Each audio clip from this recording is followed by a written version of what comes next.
രാവിലത്തെ കുറച്ച് പരിപാടിയാണ് കേട്ടോ. അപ്പോൾ പെരയൊക്കെ തൂത്ത് നീറ്റ് ആൻഡ് ക്ലീൻ ആക്കിയതിന് ശേഷം ഡൈനിങ് ടേബിളൊക്കെ ഒന്ന് തുടച്ച് വൃത്തിയാക്കാമെന്ന് വെച്ചു. അപ്പോൾ അതേ ഡൈനിങ് ടേബിളൊക്കെ തുടച്ചുകൊണ്ടിരിക്കുകയാണ്.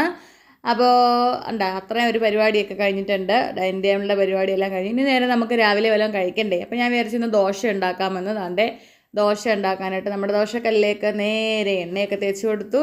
അപ്പോൾ കണ്ടോ നമ്മുടെ അടിപൊളി. എനിക്ക് ദോശ ഭയങ്കര ഇഷ്ടമാണ് കേട്ടോ. അങ്ങനെ ദേ നമ്മൾ താണ്ടെ ദോശമാവൊക്കെ ഒഴിച്ചു കൊടുത്തു. കുഞ്ഞു ദോശയാണ് ഇഷ്ടം, എന്നാലും ഇവനെ പരത്തി വന്നപ്പോൾ ഇത്തിരി വലുതായിപ്പോയേ. അപ്പോൾ ആ നേരത്തിന് അമ്മ രാവിലെ നമുക്ക് കഴിക്കാനുള്ള പാത്രങ്ങളൊക്കെ കഴുകി വെക്കുന്നു. വീണ്ടും ദേ രണ്ടാമത്തെ ദോശ ചുടുവാണ് കേട്ടോ. അങ്ങനെ ദേ അടുത്ത ദോശ ചുടുന്നതും കാണിച്ചുകൊണ്ടിരിക്കുകയാണ് നിങ്ങളെ കേട്ടോ.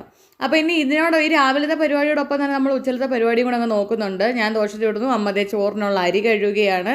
നമുക്ക് ചുമന്നരിയാണ് നമ്മൾ വയ്ക്കുന്നത് കേട്ടോ. പിന്നെ ദാണ്ട് അടുത്തത് ഉച്ചലത്തേക്ക് ഒരു ബീട്രൂട്ട് തോരൻ ഉണ്ടാക്കുന്നുണ്ട്. അപ്പോൾ അതിന് വേണ്ടി ബീട്രൂട്ട് തോരൻ അരിയുന്നുണ്ട്. അപ്പം രാവിലെ തന്നെ പരിപാടി അങ്ങ് തീർക്കുവാണ്. ദാണ്ട് ദോശ കഴിക്കുകയാണ്.